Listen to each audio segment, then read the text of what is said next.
Parshat Mishpatim, 5783. Yehi Ratzon the limud should be lerefuat kol hacholim, ubetocham Tanya bat Oda Margalit, Yosef Yair ben Aviva Chava, Rav Sivan ben Sima, betoch kol shar cholei Israel. Entering Parshat Mishpatim always brings up the greatest question that we all deal with: the tension between big picture and details. Yitro is big picture, dealing with the picture of the Jewish people, how they judge, what is leadership, what does it mean to have an initial relationship with God. Big picture. And when we enter into Parshat Mishpatim, we transition immediately into the climax of struggling with details. An issue that comes up with all of us when we speak about the big picture of tefillah. It's about connection to God. When we speak about the details of tefillah, it's not easy to wake up in the morning. It's very boring. It's very repetitive. There's a lot of distractions. So a lot of things that are in the details that seem to be the opposite of the big picture. And I want to try this Shabbat to focus on the end of Parshat Mishpatim. That is a very weird parsha, that it ends off again with Ma'amad Har Sinai.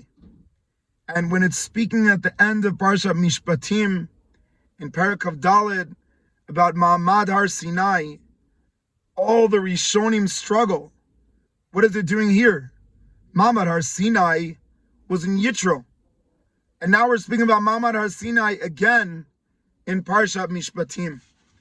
And I think that the division is because already in Ma'amad Har Sinai, we needed to realize the right balance between big picture and repetitive, annoying details. Because when we look in Perek Kaf, Parshat Yitro, it speaks about the mountain. The mountain is the center. Right, that Hashem appears be'anan al har, that Moshe Rabbeinu was going up to the mountain and down from the mountain. If you'd have to choose the main character, it's the mountain. Ve'igbalta et har, alei har, red me'ahar. The mountain is the center of the story. But in Perek Kav Daled, at the end of Mishpatim, the mountain is almost not mentioned. And what happened to the mountain and what we did at the mountain and Hagbelet Har, it speaks about the people. The Na'arim speaks about Moshe. It speaks about the presence of Aaron and Hur, about the people, not the mountain. And I think that this division, where Mishpatim is in between. So we have the story of the mountain, then, which is the big picture of Har Sinai.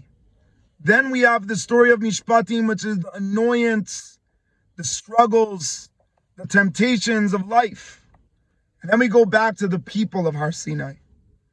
And I think that the reason for Mishpatim to be in the middle is so strong, because it's saying, is our goal of life places, kedushat hamakom, or is the goal of our life kedushat ha'adam? Kedushat HaMakom was Perek Kaf in Yitro. The kedusha of a place. And the kedusha of a place, the way that you sanctify a place is you look at the big picture. The kotel is not just a wall. It's a picture of what was and what will be. And so the way that we elevate the makom is we focus on the bigger picture. It's not what it is. Eretz Yisrael is not stones and dust and trees. It's stories.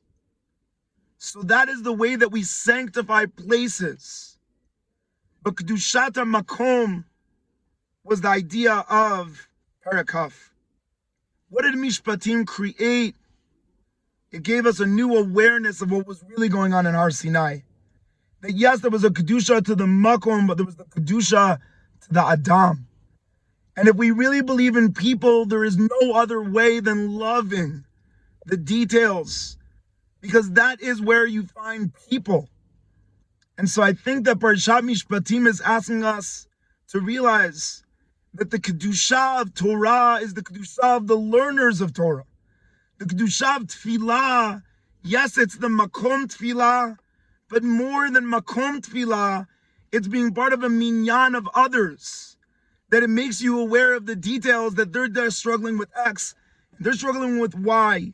And people that do not have patience for the details, it's really because they don't believe in the kedusha of the Adam. Shabbat Shalom.